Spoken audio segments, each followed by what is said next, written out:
mapagpalang araw po sa ating lahat. Saan man kayo naroon at ako naglalakad.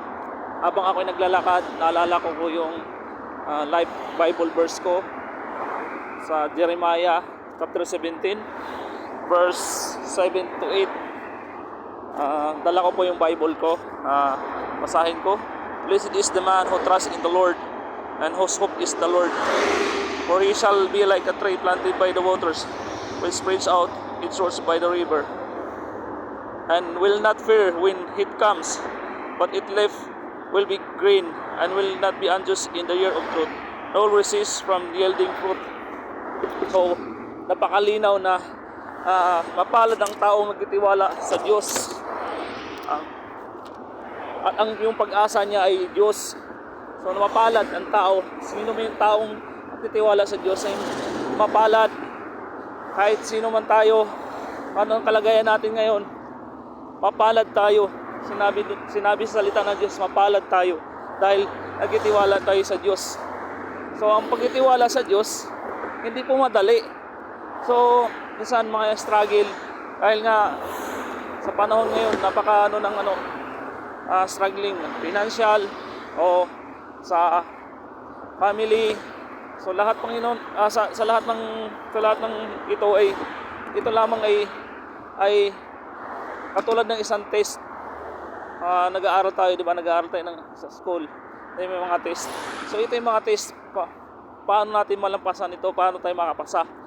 So mapalad ang tao nagtitiwala sa Diyos.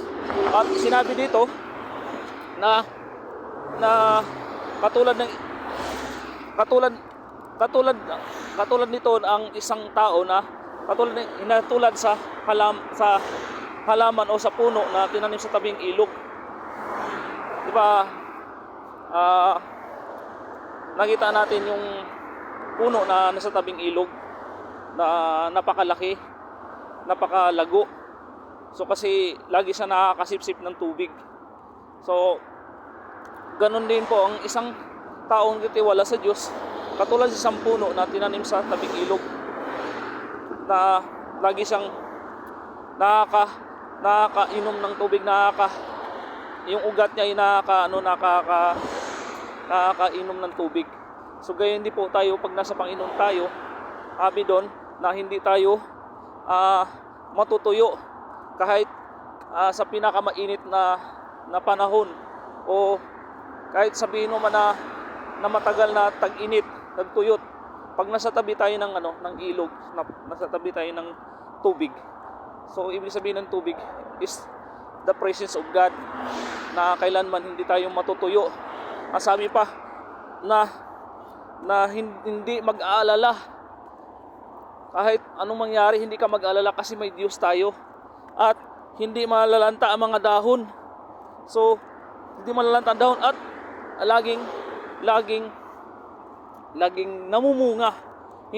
Hindi hiktik ang bunga, laging punong-puno ng bunga.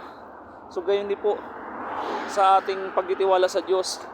Kahit anumang mga circumstances natin, lagi tayong mamumunga, hindi tayo mawawalan ng bunga. So ngayon mga kapatid, kung kayo man ay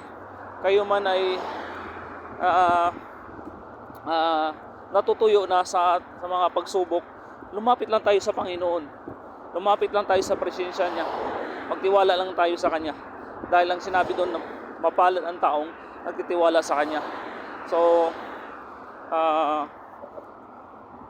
ako po ay pinalaanan ng Panginoon ngayon dahil sometimes I myself na nagkakaroon din ako ng struggles, kakaroon din ako ng fear, lalo na sa darating na future. Ano future na haharapin natin? Pero ang sabi dito, God's remind me na magtiwala lamang tayo sa Diyos. So yun lang po. Habang naglalakad ako dito sa magandang panahon, naglalakad ako ng 30 minutes papunta sa work ko. So i-share ko lang po, naalala ko lang yung life verse ko. So yun lang po mga kapatid, magtiwala lang tayo sa Panginoon. Amen po. To God be the glory po. To God be the glory. Amen.